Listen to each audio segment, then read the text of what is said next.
आम ज़बान में सोडियम, पोटेशियम, कैल्शियम, फॉस्फेट इस तरह की चीज़ें हों, तो ये किडनी से फ़िल्टर होती हैं। पेशा इस तरह के हमारे पास बहुत कॉमन वो लोग आते हैं जो कि जिनका काम पूरे दिन, जैसे कि प्रॉपर्टी डीलर्स हो गए या फिर हमारे पास मज़दूर तबका हो गया, उनका पानी की पीने की जो है ना उनकी कमी होती है उसमें। ठीक है। जिसकी वजह से उनके अंदर स्टोन बनने के चांसेस बहुत ज़्यादा होते हैं, किडनी स्टोन्स के। हमारे मुताबिक तो जो सबसे टॉप किलर जो है इसका, सबसे टॉप का किलर वो हम्म, डायबिटीज़ है। जो ताज़े मसले के मरीज आते हैं वो हमारे पास एकदम सोजन के साथ आते हैं, जिस्म पे सोजन पड़ने लग पड़ती है, पैरों पे, आंखों पे, चेहरे पे, और उसके बाद वो सोजन बढ़ते बढ़ते पूरे जिस्म पे फैल जाती है, सांस का मसला होने लग पड़ता है, उसके बाद फेफड़ों में पानी चला जाता है।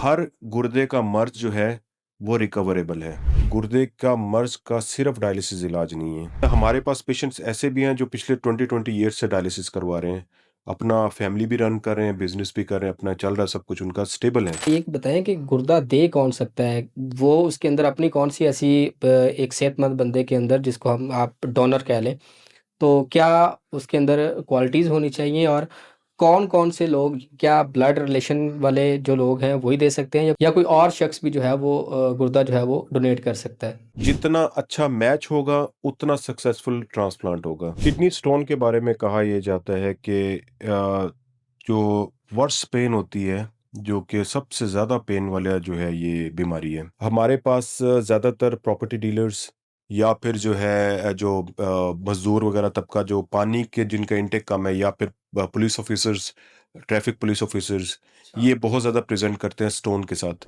ख़वातीन के अंदर ज़्यादातर रिपीटेड इन्फेक्शंस की वजह से स्टोन बनते हैं, अनहाइजीनिक मेजर्स की वजह से उनके वो स्टोन जो है स्ट्रोवाइट स्टोन्स, जिनको स्टोन कैंसर भी कहते हैं। हिकमत हो गई, होम्योपैथिक हो गई, एलोपैथिक हो गई, सारे ही अच्छे इलाज के ज़रिए हैं।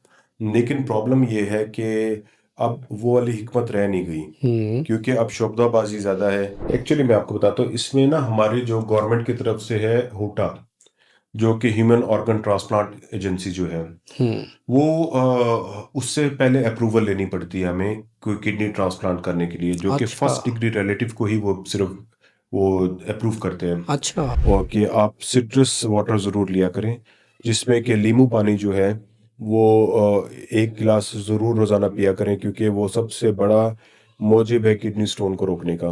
जैसे कि अभी रमज़ान चल रहा है, और क्या गुर्दे का जो मरीज़ है वो रोज़ा रख सकता है? साल्ट जो है सबसे बड़ी मौजिब बनती है स्टोन बनने की, किडनी स्टोन बनने की। तो हम उसको एडवाइस करते हैं कि आपने पूरे दिन में 2 गिलास पानी से ज़्यादा नहीं पीना। जो 7 क्लास कहते हैं वो वो आम गल कॉमन पर्सन वो के लिए। गलत होता है। बिस्मिल्लाहिर्रहमानिर्रहीम, अस्सलाम वालेकुम नाज़रीन, आप देख रहे हैं मुदस्सर स्पीक्स पॉडकास्ट, और उम्मीद है कि आप सब खैरियत से होंगे। नाज़रीन, आज की इस पॉडकास्ट में हम एक ऐसी बीमारी के बारे में बात करेंगे जो कि खामोश कातल कहलाती है। जी हाँ, मैं बात कर रहा हूँ गुर्दों के अमराज के हवाले से। गुर्दे जो हैं वो क्यों नकारा होते हैं, हमारी कौन सी ऐसी गलतियाँ हैं जिसकी वजह से हम गुर्दे जो है वो उसको ख़राब करवा बैठते हैं, फिर उसका इतना पेनफुल जो प्रोसीजर होता है, डायलिसिस तक हम क्यों पहुँचते हैं? क्या हर बीमारी के अंदर, गुर्दे के अंदर जो इलाज है वो डायलिसिस ही है, या फिर इसके अलावा आसान तरीका इलाज भी मौजूद है? इसके अलावा गुर्दे ख़राब होने की निशानियाँ कौन-सी हैं, उसकी ट्रीटमेंट क्या है, और घरेलू इलाज क्या है जो कि आप अपने घर के अंदर भी अपने गुर्दों को सेहतमंद रख सकते हैं? मेरे साथ मौजूद हैं डॉक्टर शेराज़ ख़ान सादिक साहब, जो कि नेफ्रोलॉजिस्ट हैं, और इसके अलावा सर गंगाराम अस्पताल के अंदर डायलिसिस यूनिट के जो है वो इंचार्ज हैं। इनसे जानेंगे गुर्दों को कैसे सेहतमंद रखा जा सकता है, और कौन-कौन सी तरीकों से इनकी जो है वो हम हिफाज़त कर सकते हैं। Sir, thank you so much आपके टाइम बहुत का। शुक्रिया आपका मुझे बुलाने के लिए। Most welcome sir. सबसे पहले हम आगाज़ करते हैं, बहुत ही मैं समझता हूँ कि हम सादा अल्फाज के अंदर जितने रहेंगे, ऑडियंस जो है वो उतना ही फ़ायदा उठा सकती है। मुझे ये बताएं कि जो किडनीज़ हैं, गुर्दे जो हैं वो हमारे जिस्म में क्या किरदार अदा करते हैं, कितने इम्पोर्टेंट है गुर्दे इंसानी जिस्म के अंदर? बिस्मिल्लाहिर्रहमानिर्रहीम। गुर्दे जैसे कि और औज़ा जिस्म में इम्पोर्टेंट है, जैसे कि दिल इम्पोर्टेंट है, गुर्दे भी उतनी ही अहमियत के हामिल दो ऑर्गन्स हैं, दो जिस्म के अंदर दो कुलियाँ हैं, जो कि कमर के पिछले हिस्से में मौजूद होते हैं। ठीक है। तो ये गुर्दे जो हैं हमारे जिस्म में बहुत अहम किरदार अदा करते हैं, जिसमें कि सबसे पहले तो ये है कि ये हमारी ब्लड की फ़िल्ट्रेशन करते हैं। जो कि एक आम ज़बान में बताऊँ तो 180 लीटर ब्लड रोज़ाना इससे फ़िल्टर होके बाहर निकलता है। अच्छा, और उसके अलावा ये है कि जो ब्लड फ़िल्ट्रेशन के अंदर जितने भी जो ख़राब मादे होते हैं, जैसे कि यूरिया, क्रिएटिनिन हो गया, जिसका कि हम टेस्ट भी कराते हैं। ठीक है। उसके अलावा अगर कोई ब्लड के अंदर इज़ाफ़ी कोई केमिकल है या कोई इज़ाफ़ी इलेक्ट्रोलाइट्स, जैसे कि आम ज़बान में सोडियम, पोटेशियम, कैल्शियम, फ़ॉस्फ़ेट, इस तरह की चीज़ें हों, तो ये किडनी से फ़िल्टर होती हैं। इसके अलावा जो हम दवाइयाँ लेते हैं, उसके अंदर से जो कि उसके दवाइयों के जो एंड प्रोडक्ट्स होते हैं, आखिरी मादे जो होते हैं, वो भी किडनी से ही फ़िल्टर होके बाहर निकलते हैं। ठीक है। इसके अलावा किडनीज़ जो हैं, जो सबसे अहम जो इनका काम जो होता है, वो होता है कि हमारे ब्लड को बनाना। इसमें से एक ऐसा मादा निकलता है जिसको एरिथ्रोपोइटिन कहते हैं। एरिथ्रोपोइटिन हमारे जाके जो हड्डियों के गूदे के ऊपर काम करता है और वहाँ से हमारे रेड ब्लड सेल्स को बनाता है, ठीक जो है। कि हमारे एचबी को बिल्ड अप करता है। इसके अलावा जो जिस्म के अंदर जो भी हमारे एसिड बन रहे होते हैं, जो एसिड मीडियम होता है जिस्म का, उसको ये कंट्रोल में रखता है, मतलब इलेक्ट्रोलाइट इम्बैलेंस को कंट्रोल में रखता है। और मोस्ट इम्पॉर्टेंट, ये हमारी हड्डियों को मजबूत रखता है, क्योंकि इसके अंदर विटामिन डी जो है वो एक्टिव फॉर्म में यहाँ पे जाके होता है। लास्ट स्टेप उसकी एक्टिवेशन का किडनीज के अंदर जाके होता है। तो मतलब किडनीज हमारे जिस्म में सारे किरदार को अदा कर रही है, सारे जिस्म को मेंटेन करने के लिए। यानी कि किडनीज़ छोटे साइज़ के अंदर हमारी बॉडी के अंदर बड़ा ज़बरदस्त, और यानी कि अल्लाह ताला ने एक निज़ाम ऐसा रखा है, मल्टीपल जो चीज़ें हैं उसको कंट्रोल कर रहा होता जी है। बिल्कुल ऐसे ही है। डॉक्टर साहब, अगर हम इनकी डिजीज़ेज़ की बात करें, आप डेली प्रैक्टिस करते हैं, आपके पास पेशेंट्स आते हैं गुर्दों के हवाले से, तो आपको क्या लगता है कि कौन सी ऐसी वजूहात हैं जिनकी वजह से हमारे गुर्दे जो हैं वो ख़राब हो रहे हैं, फेलियर की तरफ जा रहे हैं?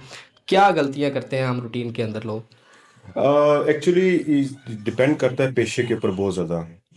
पेशा इस तरह के हमारे पास बहुत कॉमन वो लोग आते हैं जो कि जिनका काम पूरे दिन, जैसे कि प्रॉपर्टी डीलर्स हो गए या फिर हमारे पास मजदूर तबका हो गया, उनका पानी की पीने की जो है ना, उनकी कमी होती है उसमें, ठीक है। जिसकी वजह से उनके अंदर स्टोन बनने के चांसेस बहुत ज़्यादा होते हैं, किडनी स्टोन्स के। हुँ। तो और उसके अलावा जो है, जो कि हमारा डेली की जो खुराक है हमारी, जिसके अंदर जो है ना फास्ट फूड बहुत ज़्यादा हो चुका है, और हमारी इम्प्योर डाइट, जिसकी वजह से किडनीज़ को बहुत ज़्यादा नुकसान होता है।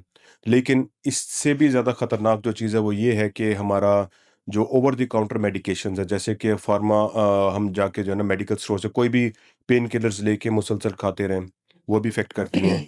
और फिर सबसे लास्ट बट नॉट लीस्ट, हमारा जो है, हमारी अपनी जिस्म के अंदर कोई अगर ख़राबी हो रही है तो हम उसको इग्नोर करते हैं, और वो इग्नोर करते-करते आहिस्ता-आहिस्ता वो पाइल अप होके किडनीज़ को इतना नुकसान दे बैठती है कि हम आखिरी स्टेजेस पे चले वो जाते हैं। कौन-सी, लाइक क्या हम इग्नोर करते हैं? जैसे कि मैं आपको बताता हूँ कि अगर किसी इंसान को शुगर चल रही है, उसकी अलामात भी आ रही हैं, ठीक है। लेकिन वो उसको इग्नोर कर रहा है। ब्लड प्रेशर अनकंट्रोल चल रहा है, लेकिन वो मेडिसिन अपनी मिस कर रहा है। ठीक है। तो ऐसी चीज़ें किडनीज़ पे आहिस्ता-आहिस्ता इफ़ेक्ट करती जाएँगी, साइलेंट किलर के तौर पे काम करेंगी। तो वो किडनीज़ को इस नहज पे पहुँचा देंगी कि वहाँ से रिवर्सिबिलिटी के चांस नहीं होंगे फिर। अच्छा, जी। इस कदर मतलब खतरनाक है इस अपनी जो आपकी डिज़ीज़ चल रही है उसको इग्नोर करना। हमारे मुताबिक तो जो सबसे टॉप किलर जो है इसका, सबसे टॉप का किलर, वो हुँ, डायबिटीज़ है। डायबिटीज़ इतनी ज़्यादा कॉमन हो चुकी है हमारी सोसाइटी के अंदर, मतलब ये समझे कि हर चौथा बंदा जो है डायबिटीज़ से सफ़र कर रहा है। उसमें हमारा जो लाइफ़स्टाइल, हुँ, हमारा जो है ओवरवेट होना, उसके अलावा जो है ख़ानदानी शुगर चल रही होती है, लेकिन हम लोग टेस्ट नहीं कराते। क्योंकि जो गोरे हैं, जो बाहरले मुल्कों में तो हुँ, रूटीन के उनके टेस्ट हर साल होते हैं, लेकिन हम लोग सालों साल टेस्ट ही नहीं कराते, हमें अपना ब्लड ग्रुप तक नहीं पता होता। और बिल्कुल ऐसे उसकी ही। वजह से हम लोग जब कभी इतना ज़्यादा बीमार हो जाए, जब टेस्ट हो तब पता चलता है ओहो इसको तो शुगर भी है, हुँ, ब्लड प्रेशर भी इसका कंट्रोल है, लेकिन हमें ये नहीं पता होता कब से शुरू हो चुका हुआ है। तो वो चीज़ें, अब शुगर सबसे कॉमन, उसके बाद ब्लड प्रेशर हो गया। मेरा सवाल भी अगला आपसे यही था कि जो डायबिटीज़ है और ख़ास तौर पे जो साथ में ब्लड प्रेशर की अगर हम बात करें, ये किस तरीके से किडनीज़ को डैमेज करता है? लाइक किस तरीके से इफ़ेक्ट करता है, कि क्या सिर्फ़ इनकी अलामात ज़ाहिर होने के बाद जो एक शुगर अपना एक नुकसान कर रही है बॉडी के अंदर, उसके साथ-साथ ये किडनीज़ को भी उसी तरीके से इफ़ेक्ट करती है, उतना ज़्यादा ही नुकसान होता है इसके साथ? शुगर बेसिकली जो है ना, साइलेंटली वो अपना जिस्म में बढ़ती रहती है, आहिस्ता आहिस्ता गुर्दों के हुँ, जरिए हुँ। खारिज होती रहती है बाहर। गुर्दे पहले तो उसको कंपनसेट करने की कोशिश करते हैं, लेकिन जब ज़्यादा नुकसान हो जाए तो तब उसकी झिल्ली, जो गुर्दे के अंदर झिल्लियाँ होती हैं जो कि प्रोटीन को बाहर निकलने से रोकती हैं, ठीक है। वो झिल्लियों को नुकसान होने लग पड़ता है। उसके अंदर आहिस्ता-आहिस्ता जो है उसकी सरफेस ख़राब हो जाती है, जिसकी वजह से प्रोटीन का बाहर निकलना और साथ में जो है शुगर का बाहर निकलना आहिस्ता-आहिस्ता गुर्दे की साख्त को ख़राब करती जाती हैं। और एट द एंड ये होता है कि गुर्दा इस काबिल नहीं रहता कि वो मज़ीद क्रिएटिनिन को या यूरिया को जिस्म में से ख़ारिज कर सके। और जहाँ तक ब्लड प्रेशर की बात आ गई, ब्लड प्रेशर भी साइलेंटली अंदर किडनी के अंदर स्ट्रक्चरल चेंजेस करता है, उसके ब्लड वेसल्स के ऊपर ख़ास तौर पे काम करता है। जो खून की अंदर नालियाँ आ रही होती हैं, बिल्कुल, बिल्कुल। आहिस्ता-आहिस्ता उनके स्ट्रक्चर में चेंज करता है, जिसकी वजह से वो ब्लड प्रेशर बढ़ता जाता है पेशेंट का, और किडनीज़ के ऊपर जो है ना बहुत लोड पड़ने लग पड़ता है, बहुत ज़्यादा ज़ोर पड़ता है, और एट द एंड किडनी का वही स्ट्रक्चर ख़राब कर देते हैं। इसके अलावा भी काफ़ी बीमारियाँ हैं जो गुर्दे के ऊपर इफ़ेक्ट करती हैं, जिसमें स्टोन है, किडनी स्टोन, गुर्दे के अंदर पथरी, उसके अलावा गुर्दे में पानी की थैलियाँ। इस पे और हम दोनों पे हम डिटेल्स में बात करें क्योंकि ये ज़रूर। बहुत कॉमन और बड़ा मेरे ख़्याल में लोगों को समझने वाला इब्तदाई तौर पे अगर हम बात करें, एक पेशेंट है मतलब एक हेल्दी इंसान है, उसके अंदर जब गुर्दे ख़राब होने का प्रोसेस शुरू होता है, तो इब्तदाई तौर पे कौन-सी ऐसी अलामात होती है जिससे ये फ़ील कर लेना चाहिए कि भई आपके जो गुर्दे हैं वो इस वक़्त डैमेज होना शुरू हो चुके हैं, या फिर वो कौन-सी अलामात है जिनको हम इग्नोर कर देते हैं कि ये तो बस ठीक है, आम ही है, ये होता रहता है, लेकिन असल में वो आपके गुर्दे ख़राब हो रहे होते हैं? गुर्दे की ना असल में बीमारी जो है वो 2 तरीके से प्रेज़ेंट करती है हमारे पास। एक होती है जो वक़्ती तौर पे अभी ताज़ा मसला हुआ है, हुँ, हुँ। एक होता है जो पुराना मसला हो चुका हुआ है। जो ताज़े मसले के मरीज़ आते हैं वो हमारे पास एकदम सूजन के साथ आते हैं, जिस्म पे सूजन पड़ने लग पड़ती है, पैरों पे, आँखों पे, चेहरे पे, और उसके बाद वो सूजन बढ़ते-बढ़ते पूरे जिस्म पे फैल जाती है, साँस का मसला होने लग पड़ता है, उसके बाद फेफड़ों में पानी चला जाता है, और इसके अलावा जो है पेशेंट को साँस चढ़ने लग पड़ता है, खून की कमी आने लग पड़ती है, और ये वो कंडीशन होती है जिसमें अभी रिवर्सिबिलिटी के चांसेस हैं पड़े। ठीक है, ठीक यहाँ है? से आप रिकवर हो सकते हैं। रिकवर हो सकते हैं। ठीक है। लेकिन अगर चेहरे की रंगत ख़राब होने लग पड़ी है, जिस्म पे ख़ारिश होने लग पड़ी है, और साथ में जो है जिस्म के अंदर कुलिये बढ़ने लग पड़े हैं, जैसे कि यूरिक एसिड हो गया, हुँ, फॉस्फेट बढ़ने लग पड़ा है, और मतलब खून की कमी आने लग पड़ी है, और साथ में जिस्म पे सूजन भी है पड़ी, क्रिएटिनिन बढ़ रहा है, और वो वक़्त गुज़र चुका है शुरू वाला इनिशियल 3 महीने का, जिसमें कि हम रिकवर कर सकते हैं पेशेंट को। अच्छा 3 माह के अंदर आपके पास टाइम होता है, उसके बाद बिल्कुल। हाँ, हमारे जो हमने सीखा है उसमें ये था हुँ, कि हर गुर्दे का मर्ज़ जो है वो रिकवरेबल है, जब तक कि वो मुस्तकिल तौर पे 3 महीने गुज़ार ना ले अपने। तो ठीक है। हमारे पास विंडो पीरियड भी 3 महीने का ही है, जिसके अंदर हम पेशेंट को रिकवर कर सकते हैं, और वो परमानेंट रिकवरी होगी उसकी। अच्छा, यस। बिल्कुल सही। विदाउट डायलिसिस हम लोग मेडिसिन के ज़रिए उसको बरवक़्त इलाज कर सकते हैं और गुर्दा रिकवर हो जाएगा टोटली। लेकिन अगर 3 महीने गुज़र गए और गुर्दे का टेस्ट मुसलसल ख़राब रहे, तो वो मुस्तकिल तौर पे गुर्दे को डैमेज कर देते हैं, और सही। वो फिर उसके ऊपर हमें काफ़ी ज़्यादा मेहनत करनी पड़ती है, और लेटर ऑन पेशेंट जो है डायलिसिस या ट्रांसप्लांट की तरफ चला जाता है। ये जो आपने डायलिसिस की बात की है, ट्रीटमेंट के अंदर ये आखिरी एक हल है इसका, या फिर इससे पहले भी कुछ ऐसे स्टेप्स हैं जो कि ट्रीटमेंट के अंदर आते हैं? जैसे मैं आपको बताता हूँ, आपका सवाल बहुत अच्छा है। इसमें ये है कि हमारे पास अगर मरीज़ जैसे कि मैंने आपको बताया 3 महीने के अंदर प्रेज़ेंट करेगा, हुँ, हुँ। उसके अंदर हम देखते हैं कि पेशेंट को मर्ज़ क्या हुआ। फ़र्ज़ करें कि एक पेशेंट हमारे पास प्रेज़ेंट करता है जिसको उल्टियाँ और मोशन लगे हुए थे। ठीक है। वक़्ती तौर पे जिस्म का पानी कम हुआ, हुँ, वक़्ती तौर पे गुर्दे के ऊपर इफ़ेक्ट आया। ठीक अगर है। हम उसको वहीं पे बरवक़्त हॉस्पिटल एडमिट करके उसके जिस्म का पानी पूरा करें तो गुर्दे अच्छे चल पड़ेंगे। बिल्कुल ठीक है। सिमिलरली अगर पेशेंट को कोई इन्फेक्शन हुआ है जो कि बहुत ज़्यादा बढ़ चुका है जिस्म पे, और हुँ, उसने गुर्दे पे इफ़ेक्ट किया है, हुँ, हम उस इन्फेक्शन को अगर कंट्रोल कर लेंगे तो हमारा गुर्दा रिकवर कर जाएगा। ठीक है। इसके अलावा अगर कोई एकदम छोटे पेशाब में कोई बंदिश हो चुकी है, जैसे कि प्रोस्टेट की वजह से या फिर कोई पथरी की वजह से, हुँ, हुँ, अगर हम उस इन जो ऑब्स्ट्रक्शन को, उस बंदिश को हम ख़त्म कर लें, तो वो गुर्दा रिकवर कर जाएगा।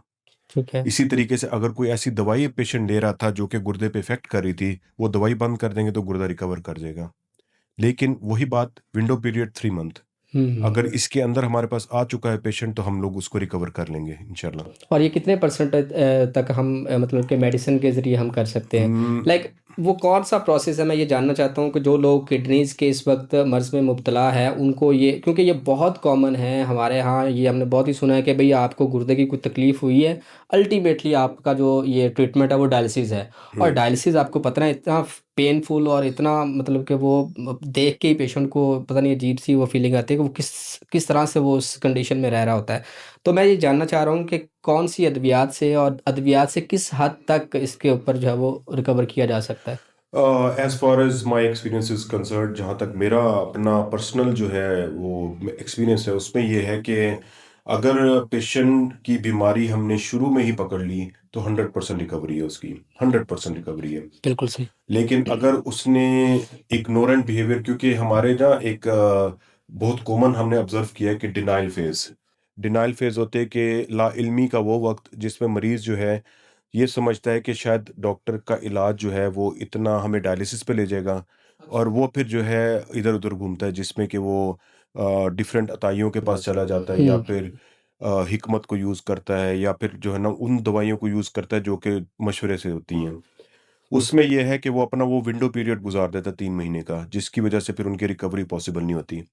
दूसरा आपने जो पूछा है कि डायलिसिस, डायलिसिस बिल्कुल ऐसा ही है कि पेनफुल प्रोसीजर है, लेकिन गुर्दे का मर्ज़ का सिर्फ़ डायलिसिस इलाज नहीं है। यही मैं डायलिसिस क्लियर करना चाह रहा हूँ कि क्योंकि ये एक बहुत मिथ है, बहुत लोग ये समझते हैं कि बस डायलिसिस है। ये प्लीज़ लास्ट में बताइएगा कि डायलिसिस के अलावा कैसे-कैसे इससे रिकवरी हाँ, की जा सकती है? हमारे मुताबिक जो है, जो अगर पेशेंट फ़र्ज़ करें कि उस हमारे विंडो पीरियड कब गुज़ार चुका है और अब उसका मुस्तकिल गुर्दा ख़राब हो चुका हुआ है। ठीक है। इनिशियली तो हम उसको प्रिपेयर करते हैं पेशेंट को कि आपका जो है आपके पास 3 ऑप्शन है यहाँ पे, पेशेंट को हम देते हैं, हुँ, हुँ। वो पेशेंट की चॉइस होती है, और पेशेंट की इसके अंदर हम उसकी इंडिकेशंस भी देखते हैं कि पेशेंट क्या है। फ़र्ज़ करें कि एक पेशेंट ओल्ड एज पेशेंट है, जो कि 70-80 तक का हुआ पड़ा है। ठीक है। हमारी ये कोशिश होती है कि इस एज के पेशेंट को हम तकलीफ ना दें। तो हम उसको कोशिश करते हैं कि मेडिसिन के थ्रू हम उसको जितना एक हम उसको उसकी हेल्प आउट कर सकते हैं। मिज़री को कम कर सकते हैं, हम करें वो। लेकिन अगर यंग पेशेंट है और उसको अभी जो है लाइफ उसकी ज़ाहिर बात है इम्पोर्टेंट है, सबकी होती है, और वो उसको हम 3 ऑप्शंस आगे दे देते हैं। पहला ऑप्शन तो ये होता है कि आप डायलिसिस करवाएँगे, जिसमें कि हफ्ते में 2 या 3 मर्तबा डायलिसिस होंगे। उसमें हम उसको फिस्टुला जो कि बाजू पे बनता हुँ, है, हुँ। जिसके थ्रू डायलिसिस होते हैं, वो हम उसको रिकमेंड करते हैं। सेकंड ऑप्शन हमारे पास होता है peritoneal dialysis. Peritoneal dialysis mean पेट के ज़रिए डायलिसिस। ठीक है। उसमें ना फिस्टुला बनाना पड़ता है, ना खून का कोई उस पे चक्कर होता है। तो उसमें पेट के अंदर एक ऑपरेशन के ज़रिए एक नाली डलती है, और मरीज़ अपने घर पे खुद ही डायलिसिस करता है। उसको हॉस्पिटल सेटअप में आने की ज़रूरत नहीं होती। मैं चाहूँगा यहाँ पे थोड़ा-सा आप ना डायलिसिस को भी एक्सप्लेन कर दें, जी। ताकि देखने वालों को ये भी समझ आए कि हम बात क्या कर रहे हैं। डायलिसिस का प्रोसेस होता क्या है? ये हाँ, डायलिसिस बेसिकली एक ऐसा अमल है, एक मशीन के ज़रिए एक मसनूई गुर्दा होता है मशीन वो। ठीक है। होता क्या है कि हम मरीज़ के जिस्म में एक 2 नालियों को आपस में मिलाते हैं, तो खून की शरीयानों को आपस में मिलाते हैं, जिसको फिस्टुला कहते हैं। ठीक है। फिस्टुला के ज़रिए हम लोग खून की जो सप्लाई हम उस मशीन से गुज़ारते हैं, जिसके अंदर एक फ़िल्टर फिट होता है। फ़िल्टर क्या होता है कि वो उससे जो ख़राब खून और जो है साफ़ जो है खून के अंदर जो है ना तब्दीली होती है वहाँ पे। जो जिस्म के अंदर जो खराफात होती है, जैसे कि यूरिया, क्रिएटिनिन हो गया, फ़ॉस्फ़ेट बढ़ा हुआ हो गया, तो या फिर एसिड हो गया, वो ज़ारा सारा का सारा जो है वो उस फ़िल्टर के ज़रिए छन के वो बाहर चला जाता है, जबकि साफ़ खून जिस्म में वापस चला जाता है। प्रोसेस ये एट लीस्ट जो है ना 4 आवर्स का होता है, अच्छा। जिसके अंदर जिस्म में से इज़ाफ़ी पानी भी निकाला जाता है, और साथ में खून की भी सफाई की जाती है। तो ये पेनफुल प्रोसेस होता है। पेनफुल शुरू में जैसे होता है कि एक साइकोलॉजिकल ज़्यादा इसका इम्पैक्ट है, लेकिन हमारे पास पेशेंट्स ऐसे भी हैं जो पिछले 20-20 ईयर्स से डायलिसिस करवा रहे हैं। अपना फैमिली भी रन कर रहे हैं, बिज़नेस भी कर रहे हैं, अपना चल रहा है, सब कुछ उनका स्टेबल है, और वो करवा रहे हैं। इसमें ज़्यादा जो है ना हवा ज़्यादा है ये, लेकिन हुँ। ये है कि इसमें अगर डॉक्टर के साथ प्रॉपर तौर पे लिएज़ॉन करके चलें तो इतना आप जो जितना हवा बना वो इतना है नहीं है। सही है। तो इसमें ये है कि जो सुई जो लगती है उसकी पेन है, बाकी जो है डायलिसिस की इटसेल्फ कोई पेन नहीं है। वो तो ऐसे है जैसे कि आपने एक ड्रिप लगवाई हुई है। बिल्कुल सही है। तो ब्लड जाएगा मशीन से फ़िल्टर होके वापस जिस्म में आएगा। 4 आवर्स के बाद आप गुड टू गो हैं घर पे, हफ़्ते में 3 मर्तबा आना है हॉस्पिटल सेटअप में। लेकिन इससे अगर कोई पेशेंट फ़र्ज़ करें कि वो डायलिसिस नहीं कराना चाहता, कि मैं एग्रीड नहीं हूँ कि हॉस्पिटल में आना, कोई पेशेंट्स होते हैं जो कि शाय होते हैं, नहीं आना चाहते हैं। उस कंडीशन के अंदर उनको हम जो है ना एडवाइस करते हैं कि आप पेरिटोनियल डायलिसिस पे चले जाएँ। पेरिटोनियल डायलिसिस पेट के ज़रिए डायलिसिस वो होता है कि आप एक मशीन उनको दी जाती है, जो कि वो घर के अंदर रख के उसके अंदर जो है ना वाटर बैग्स लगते हैं, पेट के अंदर पानी जाता है और रात के टाइम पे अपनी मशीन लगा के वो अपनी पेट से अपने खून की सफाई कर लेते हैं। सही। ईज़ी प्रोसेस है, उसमें पेशेंट अपने घर में रह के ईज़िली अपने आप को मैनेज कर सकता है और ये बाकायदा तौर पे गवर्नमेंट फंडेड है ये, अच्छा। जिसकी वजह से जो है ना आपको वो इसमें कोई पैसे नहीं खर्च करने और पड़ते हैं। वैसे अगर हम डायलिसिस करवाएँ तो वो भी कितना? फ्री है, टोटली फ्री है। अगर हम प्राइवेट इसके ऊपर जाते हैं तो? प्राइवेट में कराएँगे तो उसका almost different hospital different charge करते हैं, 6 टू 10,000 तक चार्ज है एक डायलिसिस के सेशन एक का। डायलिसिस का, और हफ्ते में 3 से 4 दफ़ा आपने 3 हॉस्पिटल, मर्तबा कम 3 से कम, दफ़ा। 3 मर्तबा ठीक है। है। और सबसे लेकिन जो अगर मैं रिकमेंड करूँ एज़ अ ट्रांसप्लांट फिज़िशियन, तो सबसे बेटर जो है, जो रिज़ल्ट्स जो हैं वो ट्रांसप्लांट के हैं। किडनी ट्रांसप्लांट किडनी के। ट्रांसप्लांट के ठीक है। सबसे अच्छे रिज़ल्ट्स हैं। क्योंकि उसमें आपको एक ही दफ़ा ऑपरेट होता है, बाकी आपको मेडिसिन मंथली बेसिस पे या 3 मंथली बेसिस पे आपको खानी पड़ती हैं। तो उससे आपकी जो है ना किडनीज़ जो है, जो आपको जो मसनूई गुर्दा अंदर लगता है, जो जो मुस्तकिल तौर पे जिस्म में रहता है, तो उसके जो देखा ये गया है कि उसके अंदर लाइफ एक्सपेक्टेंसी भी ज़्यादा है और पेशेंट हेल्दी भी ज़्यादा रहता है और नॉर्मल लाइफ अपनी गुजार सकता है दोबारा से। ठीक है। डॉक्टर साहब, आपने किडनी ट्रांसप्लांट की बात की है, तो ये बताएँ कि इसका एक तो प्रोसीजर क्या होता है, और दूसरा ये कि बताएँ कि गुर्दा दे कौन सकता है? वो उसके अंदर अपनी कौन-सी ऐसी एक सेहतमंद बंदे के अंदर, जिसको हम आप डोनर कह लें, तो क्या उसके अंदर क्वालिटीज़ होनी चाहिए, और कौन-कौन से लोग, क्या ब्लड रिलेशन वाले जो लोग हैं वही दे सकते हैं, या कोई और शख्स भी जो है वो गुर्दा जो है वो डोनेट कर सकता है? जी।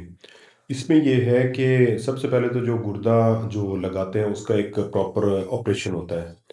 उससे पहले हम पेशेंट का और जो डोनर होता है, दोनों का हम लोग उनका सारा चेकअप होता है। क्योंकि हमें ये श्योरिटी होनी चाहिए कि जो डोनर जो गुर्दा दे रहा है, क्या वो इस काबिल है कि वो एक गुर्दे पे सर्वाइव कर लेगा।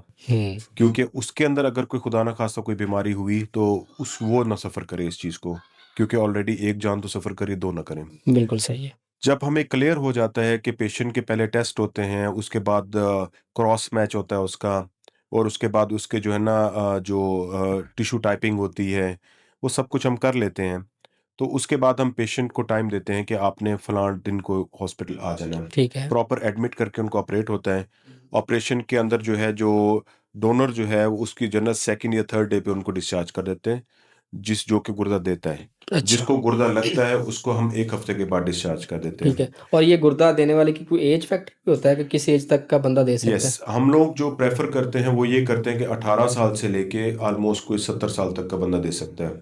ठीक है। क्योंकि उसके बाद जो है ना जो 45 साल के बाद का बंदा जो है उसका आहिस्ता-आहिस्ता करके गुर्दे का ना फंक्शन कम हो रहा होता है, और मैक्सिमम एज 70 साल पे आके मरीज़ का गुर्दा काफ़ी हद तक कम हो जाता है। ठीक है। हम ये देखते हैं कि जो डोनर होना चाहिए, वो अगर फैमिली में फ़र्ज़ करें कि 2 लोग ऐसे हैं, एक की उम्र 35 साल है, एक की उम्र 50 साल है, ठीक है। और दोनों का गुर्दा मैच हो रहा है, दोनों दे सकते हैं।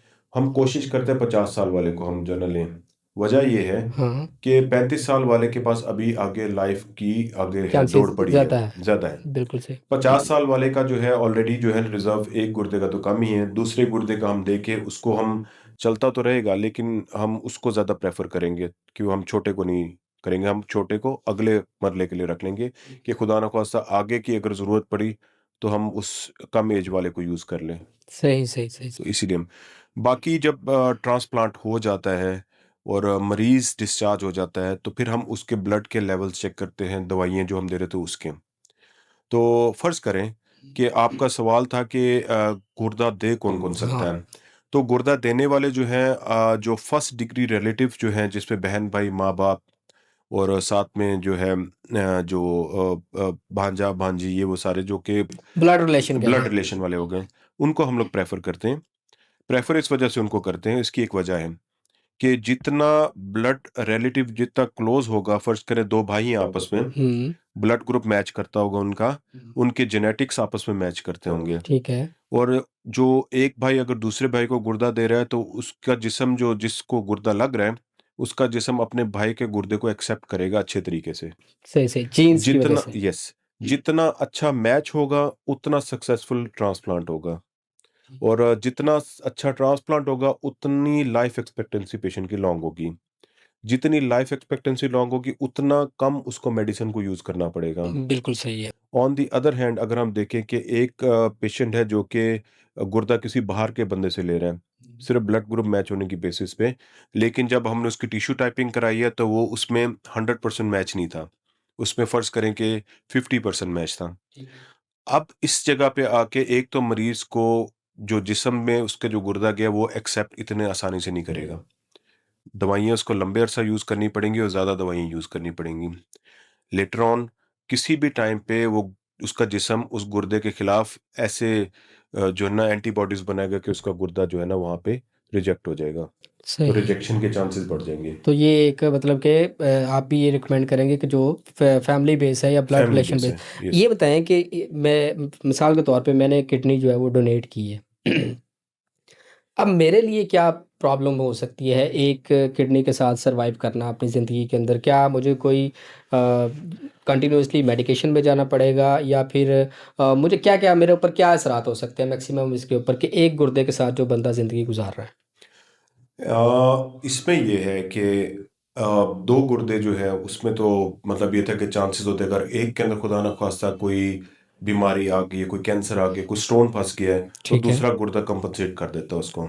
अच्छा। कई दफ़ा तो हमारे पास ऐसे मरीज़ भी आए हैं जिनमें एक गुर्दा पैदाइशी तौर पे था ही नहीं और अच्छा। दूसरे गुर्दे के ऊपर वो चल रहे थे और वो पूरी-पूरी लाइफ़ गुज़ार देते हैं अपनी। सही। और अगर होने को आए तो उस एक गुर्दे में जो कि उसने डोनेट कर दिया था और एक रह गया था पीछे, उसके अंदर कोई अगर स्टोन बन जाता है, हाँ। कोई ब्लड प्रेशर के असरात आना शुरू हो जाते हैं, तो उसके पास चांस नहीं है कोई, अच्छा। ठीक है?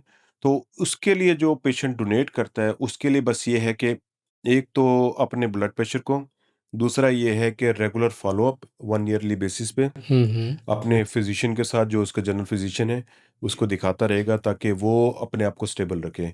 बाकी ओवर द काउंटर मेडिकेशंस को अवॉइड करेगा वो और खुदा ना ख़वास्ता अगर कभी कोई मोशन या फिर कोई उल्टियाँ वगैरह या कुछ इस तरह की चीज़ लगती है या कोई इन्फेक्शन होता है जिस्म में, तो फ़ौरी तौर पे डॉक्टर से रिव्यू करेगा वो। यानी कि उसको भी रिस्क फैक्टर थोड़ा-सा ज़्यादा बढ़ जाता है, अपनी केयर ज़्यादा डेफ़िनेटली करनी पड़ती है। यस, उसकी केयर तो है पड़ी, बिल्कुल है पड़ी उसकी। अच्छा डॉक्टर साहब, अब हम बात करते हैं जो सुपर एक आपका हॉट टॉपिक है, आपने बहुत सारे पेशेंट चेक किए होंगे।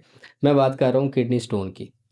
ये बताएँ कि इसकी वजूहात क्या हैं और कैसे इसको कंट्रोल किया जा सकता है? और पेशेंट्स जब किडनी पेन के साथ आते हैं, किडनी स्टोन के साथ आते हैं, तो उनकी क्या क्या जज़्बात होते हैं? क्या उस वक़्त में उनकी फीलिंग्स होती है?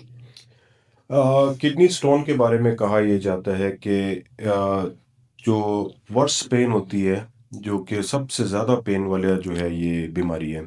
अच्छा। इसके अंदर पेशेंट प्रेज़ेंट करता है, हमारे पास सीवियर पेन होती है जो कि कमर के पिछले हिस्से में होती है और वो पेट के अगले हिस्से में आ रही होती है। ठीक पेशेंट है। इसके साथ-साथ जो है इतनी सीवियर पेन होती है कि पेशेंट हमारे पास कई दफ़ा जो है रो पड़ते हैं आके कि इतनी सीवियर पेन है। हुँ, हुँ। इसके अलावा वॉमिटिंग और साथ में उल्टी आती है, बुखार होता है और छोटा पेशाब का रुकावट हो सकती है या जल के आ सकता है या रंगत तब्दील हो सकती है, उसकी खून आ सकता है उसमें। अच्छा। तो इन चीज़ों के साथ जो है किडनी स्टोन प्रेज़ेंट करता है और किडनी स्टोन जब हमारे पास आता है उसकी जो सबसे बड़ी वजह जो होती है, वो 2 होती हैं। एक होती है कि कई लोगों में मारूसी स्टोन्स बन रहे होते हैं, ठीक है। जो कि उनकी फैमिली में चलते हुए आ रहे होते हैं। अच्छा। और दूसरे नंबर पे वो होता है जो कि आपकी जो है ना जो हैबिट्स की वजह से बनते हैं। हैबिट्स के साथ जो स्टोन बनते हैं उसके अंदर जो है जैसे कि एक पेशेंट है जो बहुत ज़्यादा जंक खाता है, हुँ। जिसके अंदर जो है ना उसकी वजह से वो ओबेसिटी ओबीज़ है मतलब ओवरवेट हो चुका हुआ है। तो उसके अंदर यूरिक एसिड स्टोन्स बहुत ज़्यादा बनते हैं। ठीक है। तो वो हैबिचुअल स्टोन्स हो गए। फिर ये है कि हैबिट्स की वजह से फिर ये है कि कुछ स्टोन्स हैं जो कि हमारी डाइटरी इनएडिक्वेट डाइटरी इंटेक की वजह से, हमारे खुराक की ज़्यादती की वजह से। हुँ, हुँ। जैसे कि साग, पालक, मोटे वाले चने, बड़ा छोटा गोश्त, चॉकलेट्स और साथ में जो है अपना कॉफ़ी, चाय एक्स्ट्रा, तो उससे पीने की वजह से कैल्शियम ऑक्ज़ेलेट स्टोन्स बन रहे होते हैं। अच्छा। फिर होता है कुछ लोग होता है जो ओवर द काउंटर कैल्शियम की गोलियाँ खाते हैं लेके, बाज़ार से ली, खाई, विटामिन डी के टीके ये पिए हुँ, हुँ, और हुँ। उसकी ज़्यादती कर लेते हों, जिसकी वजह से वो कैल्शियम के स्टोन्स बनने के चांसेस होते हैं। फिर होते हैं कि कई दवाइयाँ ऐसी होती हैं जो कि स्टोन्स बनाती हैं। फिर जो है वज़न कम करने के लिए डायूरेटिक्स यूज़ होते हैं, उसकी वजह से भी स्टोन बनते हैं।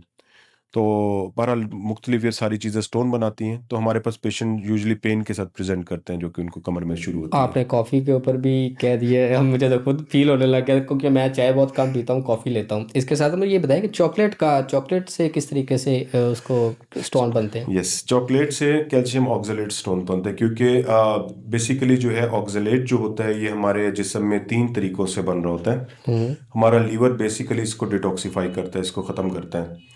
तो अगर लीवर के अंदर एंजाइमेटिक प्रॉब्लम हो, या फिर हमारे डाइटरी इनटेक में ज़्यादा हो, हम्म। या हमारे यूरिनरी लॉस कम हो रहा हो उसका, ठीक है। तो ये 3 चीज़ें जो है हमारी जो है स्टोन को उसमें बनाने में मदद करती हैं। चॉकलेट वगैरह हमारे डाइटरी इनटेक की वजह से है। मैं मिस कर गया बीच में इनके जो एक सबसे बड़ी रीज़न जो है, जो कि मैंने आपको शुरू में बताया था कि प्रोफेशन बहुत ज़्यादा मैटर करता है स्टोन बनने में। हम्म। हमारे पास ज़्यादातर प्रॉपर्टी डीलर्स, या फिर जो है जो मज़दूर वगैरह तबका जो पानी के जिनका इंटेक कम है, या फिर police officers, traffic police officers, ये बहुत ज़्यादा प्रेजेंट करते हैं स्टोन के साथ, हम्म। क्योंकि इनका पानी का इंटेक बहुत कम होता है। और वो उसकी वजह से जो है जिस्म में जब पानी कम हो जाए, और तो फिर केमिकल्स जो जिस्म में कैल्शियम फॉस्फेट, यूरिक एसिड वगैरह ये ज़्यादा बनने लग पड़ते हैं। ये जब ज़्यादा बनते हैं तो फिर ये जो है ना जिस्म गुर्दे से खून की फिल्ट्रेशन के टाइम पे वहाँ पे इकट्ठे होना शुरू हो जाते हैं, ठीक है। तो जिसकी वजह से वहाँ पे स्टोन बना तो देते हैं। ये बच्चों में भी किडनी स्टोन्स बनते हैं जी बिल्कुल। कि? मारूसी बीमारी जो होती है वो बच्चों में ही डायग्नोज होती है। इनके अच्छा। अंदर सिंस चाइल्डहुड जो है ना, शुरू में ही उनकी किडनी पेन के साथ, किडनी स्वेलिंग के साथ प्रेजेंट करते हैं वो हमारे पास। ठीक है। वो उनके खानदानी चलता हुआ आ रहा होता है। तो इसकी ट्रीटमेंट में फिर क्या आप क्या रेकमेंड करते हैं कि ये ऑपरेट होगा या कोई मेडिकेशन से फिर मैं आपकी बात को रिपीट करूंगा। जो डाइटरी है, डाइटरी रिस्ट्रिक्शंस, हम्म। जो ओवरवेट है, वेट लॉस, ठीक ठीक है। है, और जिन चीज़ों से बन रहा है जो कि यही सब्ज़ पत्तों वाली सब्जियां कॉमनली हम लोग वो बंद कराते हैं, और उसके अलावा जो है चॉकलेट्स वगैरह, और इस तरह के जो हैं जो जंक फूड्स हैं हम्म। उनको हम बंद कराते हैं, तो पेशेंट के स्टोन्स ख़त्म होने लग पड़ते हैं। यूजुअली पेशेंट्स यहाँ पे मिस्टेक ये करते हैं कि अगर कोई स्टोन उनको खारिज हुआ हो तो उसको फेंक देते हैं। हम उनको ये रिकमेंड करते हैं कि आपने स्टोन को फेंकना नहीं है, ठीक है। आपने उसका एनालिसिस करवाना है। स्टोन एनालिसिस मींस कि उस स्टोन की साख्त का पता करना है कि किस वजह से बना है वो।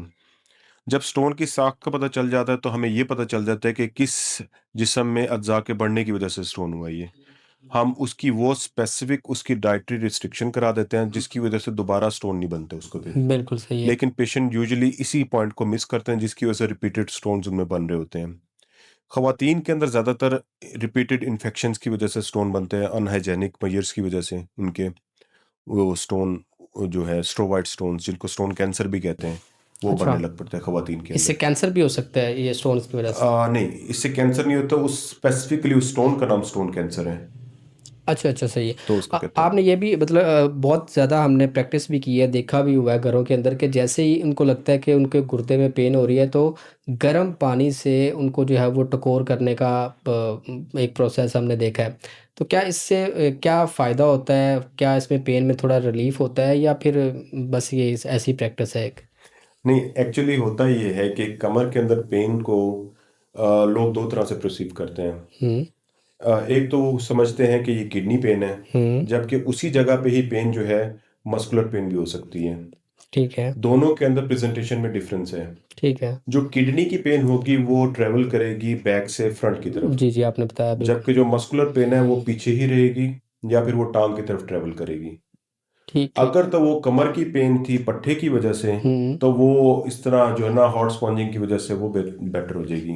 लेकिन जो आपको किडनी पेन है लेकिन जो वो नहीं किडनी खत्म, पेन है वो कभी नहीं बेटर वो होगी आपको उससे। बताएगी कि दर्द हो वो रही बताएगी कहाँ पे है। दर्द हो रही है। अच्छा, एक चीज़ को हम मिस कर गए। आपने कहा कि जो हिकमत के अंदर इन ऐसे क्वैक्स के पास चले जाते हैं लोग जो कि अपना ट्रीटमेंट के अंदर, तो ये बताएं कि हिकमत के अंदर जो चीज़ें वो इस्तेमाल करते हैं, जो उनकी एक मेडिकेशन का एक तरीकाकार है, आपने देखे हैं कोई अपनी प्रैक्टिस के अंदर ऐसे पेशेंट आते हुए जिनको पहले उन्होंने वो पंसारी की कोई दवाई खवाई हो या किसी हकीम की दवाई खाई हो तो उसके बाद उसकी को सीवियर प्रॉब्लम का सामना करना पड़ा हो? देखिए, जो सारी ये जो हैं जो हिकमत हो गई, होम्योपैथिक हो गई, एलोपैथिक हो गई, सारे ही अच्छे इलाज के ज़रिए हैं। लेकिन प्रॉब्लम ये है कि अब वो वाली हिकमत रह नहीं गई, हम्म। क्योंकि अब शोबदाबाजी ज़्यादा है।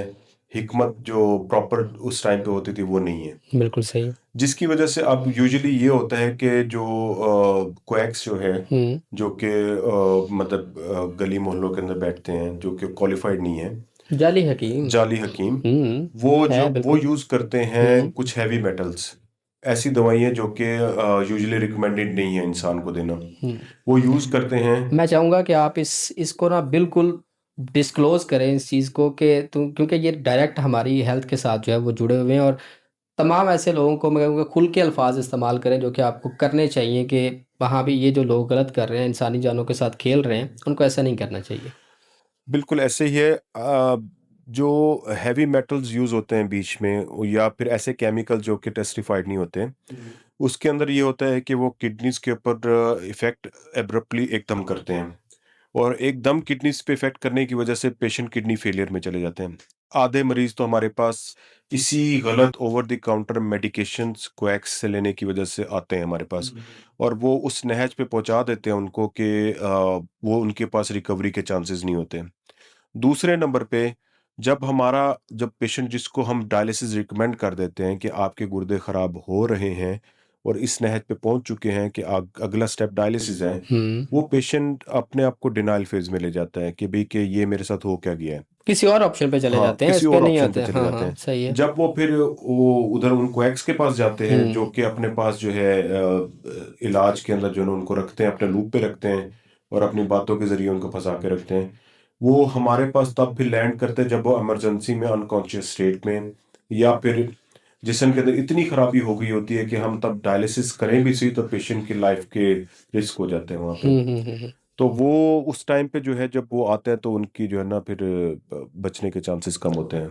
ये जो आप बात कर रहे हैं आज सुबह मैंने एक न्यूज़ देखी तो वो एक घर के अंदर बेसमेंट के अंदर बाकायदा तौर पे गुर्दों की जो पैवंदकारी होती है वो जो ट्रांसप्लांट के ज़रिए वहाँ पे पेशेंट्स भी पाए गए और वहाँ पे जो लोगों को भी उन्होंने पकड़ा कि जो लोग उनके गुर्दे निकाल रहे थे। आप ये देखें वो किस तरीके से वहाँ पे प्रैक्टिस कर रहे हैं, क्या किसी किसी एजेंसी को किसी चीज़ को वहाँ पे खबर नहीं थी कि ये इतना बड़ा काम बाकायदा तौर पे पेशेंट्स उन्होंने दिखाए हैं कि ये पेशेंट को पड़े जिनके गुर्दे उन्होंने निकाले हुए हैं। आप अंदाज़ा करें किस लेवल तक ये पहुँचे हुए हैं। एक्चुअली मैं आपको बताता हूँ, इसमें ना हमारी जो गवर्नमेंट की तरफ से है हुटा, जो कि ह्यूमन ऑर्गन ट्रांसप्लांट एजेंसी जो है, हुँ, वो उससे पहले अप्रूवल लेनी पड़ती है हमें कोई किडनी ट्रांसप्लांट करने के लिए, जो कि अच्छा, फर्स्ट डिग्री रिलेटिव को ही वो सिर्फ वो अप्रूव करते हैं। अच्छा। लेकिन होता ये है कि जब इस एजेंसी को बाईपास किया जाए, हुँ, जो कि कुछ जो है कोलीग्स इस माल प्रैक्टिस में आ चुके हैं, जैसे कि आपने अभी निशानदेही की है, उसके लिए वो फिर फर्स्ट डिग्री रिलेटिव को नहीं चूज करते हैं। हुँ। वो कुछ लोग होते हैं जो कहते हैं कि हमें पैसों के एवज अपना गुर्दा देना है, तो वो ऐसे लोगों को इस्तेमाल करते हैं, ऐसे जो है गरीब लोगों को लालच देके उनके गुर्दे निकालते हैं और वो लगाते हैं वहाँ पे। बिल्कुल, अगर आप और उनकी पेशेंट्स की आप ज़ाहिरी कंडीशन को भी देखेंगे तो वो आपको वैसे ही गरीब जो लोग होते हैं वो ही आपको नज़र आए हैं कि वो बस अपना गुर्दा निकलवा के बैठे हुए हैं। मैं इसमें जो आपके ऑडियंस को ये बताना चाहूँगा कि इस प्रैक्टिस को बहुत ज़्यादा डिस्करेज करना चाहिए। वजह ये है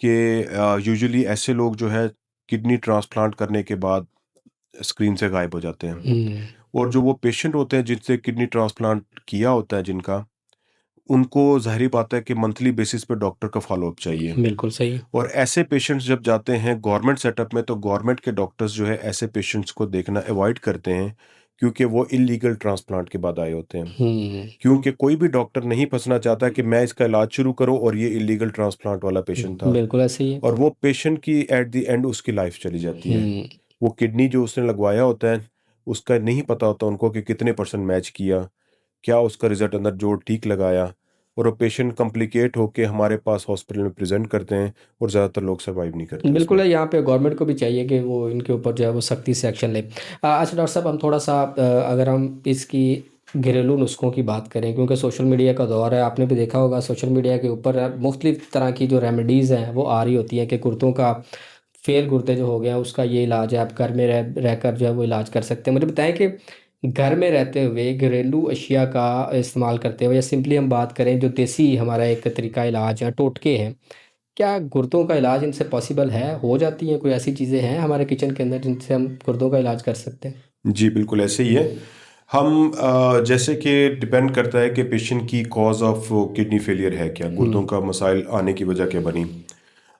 हम यूजुअली जो है जो हमारे जो डाइटरी इनटेक में अगर हम साल्ट की रिस्ट्रिक्शन करें, वाटर हम मुनास्बत से जो है ना इस्तेमाल करें, अपनी डिपेंड करता है कि प्रॉब्लम थी क्या, हुँ, उसके अकॉर्डिंगली इस्तेमाल करें। और बाज़ार से जो अनरिफाइंड चीज़ें और साथ में बेकरी प्रोडक्ट्स जितने भी हैं और इस तरह के जो है जो चीज़ियस मटेरियल जो हैं उनको हम अवॉइड करें। हुँ, और साथ में कोला ड्रिंक्स को, एनर्जी ड्रिंक्स को हमें अवॉइड करें ख़ास तौर पे।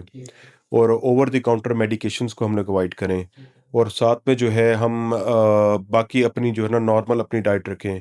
और साथ में जो है ना जो हम लोग अगर जो है ऑयल जो यूज़ करते हैं वो हम जो है अच्छा जो है जो है जिस पे कि जो कैनोलिव ऑयल्स वगैरह इस तरह की चीज़ें, जैतून का तेल इस्तेमाल करें, तो उसमें हम जो है ना किडनीज़ को अपनी सेव रख सकते हैं। ठीक है। बाकी ये है कि जो अगर हमारा जो वाटर इंटेक अच्छा होगा, ख़ास तौर पे जो मैं अपने पेशेंट्स को रिकमेंड करता हूँ और कि आप सिट्रस वाटर ज़रूर लिया करें, जिसमें कि नींबू पानी जो है वो 1 गिलास ज़रूर रोज़ाना पिया करें, क्योंकि वो सबसे बड़ा मूजिब है किडनी स्टोन को रोकने का।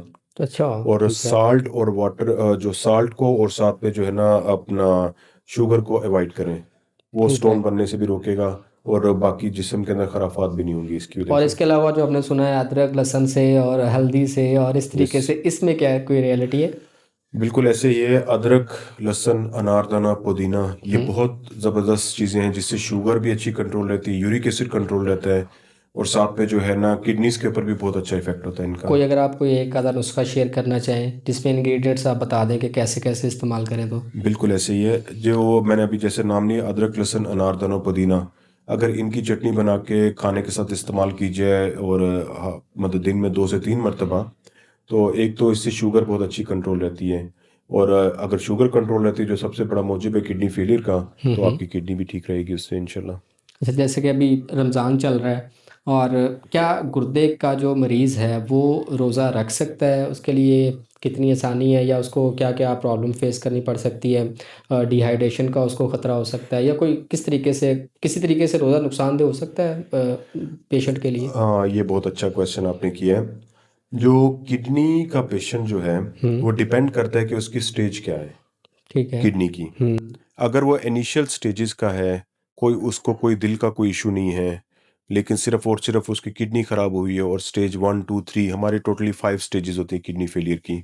कौन-कौन सी आप शेयर अगर करना चाहें? स्टेज 1, 2 और 3 जो है उसमें जो है ना हम यूजुअली दवाइयों के ज़रिए पेशेंट को ट्रीट कर रहे होते हैं। स्टेज 4 होता है, उसमें हम पेशेंट को फिस्टुला एडवाइस करते हैं। स्टेज 5 के अंदर पेशेंट डायलिसिस पे चला जाता है। ठीक है।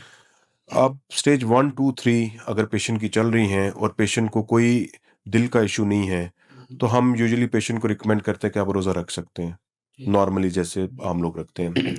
अगर स्टेज 1, 2, 3 है और साथ उसको दिल का मसला भी है और उसका जो है किडनी का टेस्ट मतलब ज़्यादा तेज़ी से बढ़ रहा है, तो उसको हम यूजुअली एडवाइस करते हैं कि आप रोज़ा तो रखें, लेकिन ये है कि रोज़ा रखने से पहले आप, जैसे कि अब रमज़ान शुरू होने से पहले, आप अपने तौर पे थोड़ी-सी एक्सरसाइज कर लें रोज़ा रखने ठीक है, की। प्रैक्टिस कर लें, प्रैक्टिस थोड़ा-थोड़ा कर लें, अपना थोड़ा-थोड़ा ब्रेक ले गैप लें दें, खाने में। ब्रेक दें, और उससे आप देखें कि आप क्या इस काबिल हैं कि रख सकते हैं। हुँ, फिर ये है कि 1 दिन छोड़कर 1 दिन भी रख सकते हैं आप। ठीक है। तो उसमें ये है कि अपने आप को मॉनिटर करते रहें। कभी भी आपको लगता है कि आपका अगर कोई तबीयत ख़राब हो रही है, तो आप उसमें छोड़ सकते हैं रोज़ा। बिल्कुल दीन हमारा बड़ा हाँ, आसानी है इसके और अंदर, हम अपनी जान को उसको बिल्कुल ऐसे ही है।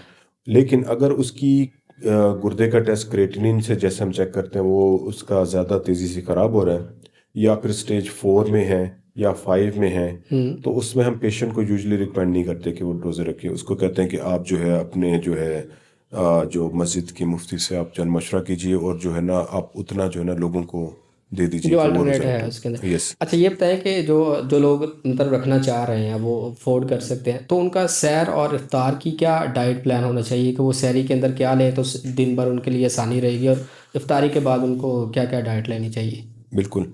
उसमें ये है कि पेशेंट की लैब्स बहुत ज़्यादा डिपेंड करती हैं। फ़र्ज़ हुँ, करें कि एक पेशेंट है जिसका कि पोटेशियम ज़्यादा है, हुँ, तो हम उसको रिकमेंड करते हैं कि आपने जो है केले, खजूर और साथ में जूसेस वगैरह को अवॉइड करना है। और यही पेशेंट है जिसके कि अब ये चीज़ नॉर्मल है या लोअर लिमिट पे है, तो उसको हम कहते हैं कि आप खाएँ ये चीज़ें। फिर ये है कि अगर फॉस्फेट का कंटेंट ज़्यादा है तो हम उसको कहते हैं कि आपने डाइटरी प्रोडक्ट्स को अवॉइड करना है। ठीक है। और मतलब ऑल डिपेंड्स अपॉन के पेशेंट की प्रेजेंट कंडीशन है कि अकॉर्डिंगली हम उसको डाइटरी प्लान एडवाइस करते हैं। अच्छा डॉक्टर साहब, ये बताएं कि ये भी हमने सुना है कि गुर्दे के अंदर जो पानी की थैलियाँ बन जाती हैं, इसका क्या कॉन्सेप्ट है, इसकी क्या वजूहात होती हैं? एक तो किडनी बनना, किडनी के अंदर स्टोन्स का बनना, और एक थैलियों का बनना, क्या इनमें डिफरेंस है? देखिए, किडनीज के अंदर जो थैलियाँ बनती हैं उसकी रीजंस दो तरह की हैं। हम्म। एक है कि उसकी थैलियाँ जो हैं किसी बीमारी की वजह से बनी हैं, एक है कि उसकी मारूसी हैं। ठीक है। जो बीमारी की वजह से बनती है उसकी बीमारी डिफरेंट बीमारियां हैं उसके अंदर, जिसके अंदर जो है उसके अंदर अगर पोटेशियम का कंटेंट जिसम में कम हो जाए तब बन सकती हैं। डायलिसिस के पेशेंट्स में बन जाती हैं। ये है जिसको हम एक्वायर्ड कहते हैं कि वो है ओल्ड एज पेशेंट्स में यूजुअली कॉमन है, बन जाती हैं।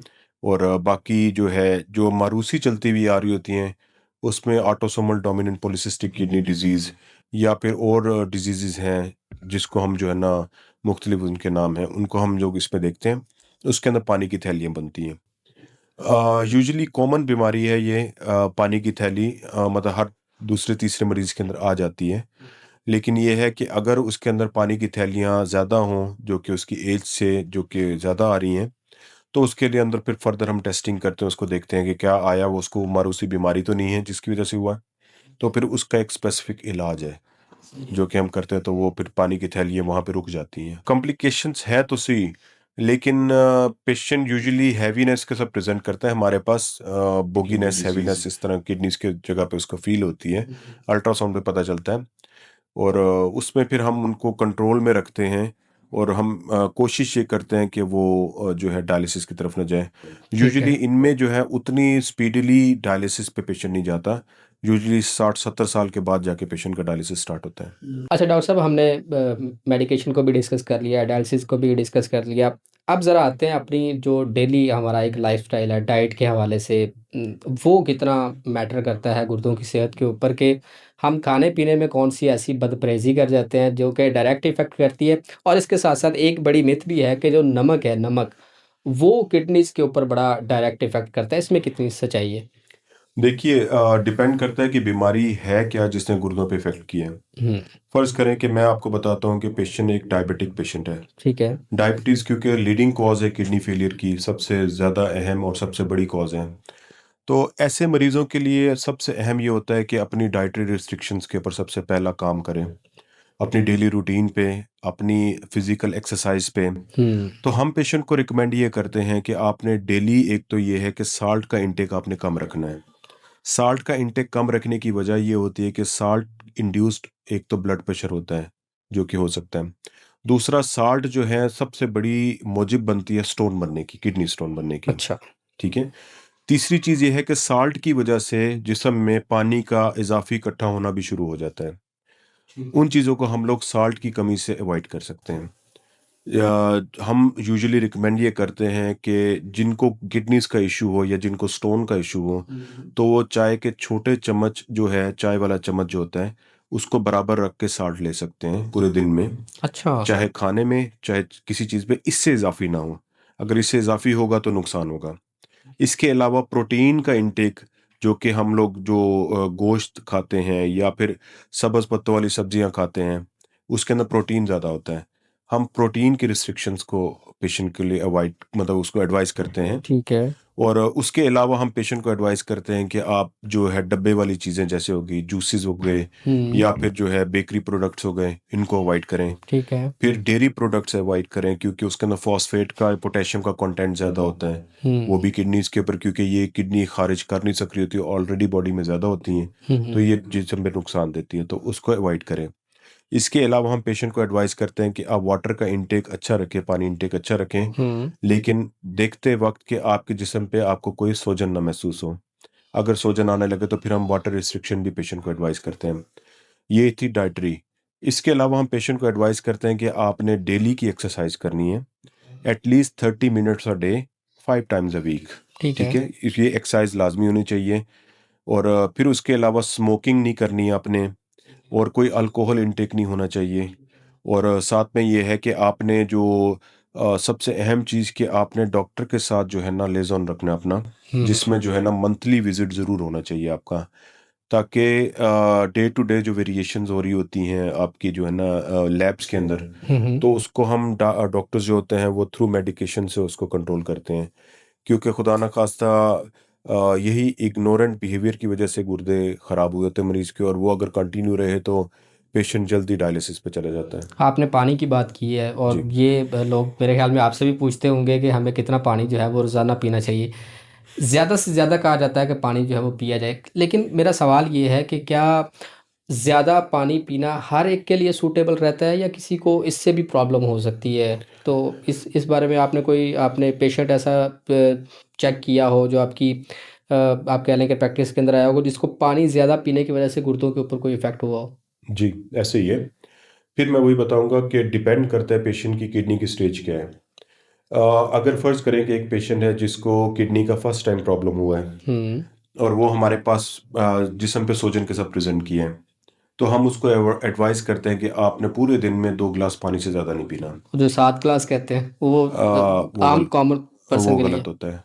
अच्छा। और दूसरे नंबर पे ये है कि एक पेशेंट ऐसा हो जिसका कि डिहाइड्रेशन या फिर और डायरिया या वॉमिटिंग की वजह से उसका जो है किडनीज के पर इफेक्ट हुँ, हुआ, हुँ। उसको हम कहते हैं कि आप पानी ज़्यादा से ज़्यादा पिए, ठीक है। ताकि आपके जिस्म के डिहाइड्रेशन अंदर हो।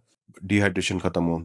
और एक पेशेंट ऐसा हो जो कि ऑलरेडी डायलिसिस पे चला गया हो, तो उसको हम क्योंकि डायलिसिस में हम ना उसका ड्राई वेट हम उसका मेंटेन कर रहे होते हैं कि एक आइडियल वेट उसका मेंटेन कर रहे होते हैं, जिस पे कि क्योंकि एक डायलिसिस से दूसरे डायलिसिस के दरमियान एटलीस्ट 2 डेज़ का फ़र्क होता है। तो उस 2 डेज़ में पेशेंट का साँस बेटर रहा हो, और उसके लिए फिर हम उसको यूजुअली रिकमेंड करते हैं 2 से ढाई लीटर तक आपने पानी पीना है, ठीक है। ताकि आपका साँस बेहतर रहे। और फिर हम नेक्स्ट डायलिसिस में उतना ही ढाई लीटर दोबारा निकाल देते हैं, ताकि पेशेंट दोबारा से अपने आइडियल बॉडी वेट पे दोबारा से आ जाए। बिल्कुल तो सही। बस कंडीशन पे डिपेंड करता है और उसकी जो है, उसके मुताबिक हम पेशेंट को अप्रोच करते हैं। आखिर में डॉक्टर साहब मुझे ये बताइएगा कि सिर्फ़ 2 से 3 मैं चाहूँगा कि ऐसे मशवरे जो कि आप देखने वालों को देना चाहें, किडनी हेल्थ के हवाले से कि आप ये 3 चीज़ों के ऊपर जो है वो अमल करें तो आपके गुर्दे जो हैं वो बिल्कुल सेहतमंद रह सकते हैं। इसमें यह है कि पानी का इंटेक अच्छा रखें, दूसरा ओवर द काउंटर मेडिकेशंस को अवॉइड करें, ठीक है। फिर ये है कि जो बाज़ार से जो अनरिफाइंड चीज़ें हैं उनको ना खाएँ। बाकी जो है वेजिटेबल्स का और साथ में जो है फ्रूट्स का इस्तेमाल ज़्यादा रखें, और डेली वॉक करें, और साथ में जो है हेल्दी लाइफ़स्टाइल गुज़ारें, तो इंशाल्लाह ताला किडनीज़ जो है ना अच्छा वर्क करेंगी। Sir thank you so much. मेरे ख़्याल में एक बड़ी ज़बरदस्त इन्फॉर्मेशन जो है वो शेयर हुई है। उम्मीद है कि जो लोग इन अमराज़ में मुब्तला हैं उनके लिए ये पॉडकास्ट जो है वो काफ़ी फ़ायदे की रही होगी। और आखिर में आपसे ये लाज़मी कहूँगा कि खुदारा अपनी सेहत के ऊपर जो है वो थोड़ा-सा ख़्याल इस तरीके से किया करें कि अगर आपको कोई इसके अंदर साइंस नज़र आ रहे हैं, कुछ भी आपको सेहत के प्रॉब्लम फ़ील हो रहे हैं तो उसको इग्नोर ना किया करें। कम से कम अपने किसी कंसल्टेंट के साथ लाज़मी उसको शेयर किया करें ताकि जो आपकी सेहत है, जो आपके इंटरनल ऑर्गन्स हैं, वो आपकी सेहत को इंडिकेट कर रहे होते हैं, तो उसको इग्नोर ना कीजिएगा। उम्मीद है इस पॉडकास्ट से आपको कुछ अच्छा सीखने को मिला होगा। इजाज़त दीजिए। अल्लाह हाफ़िज़।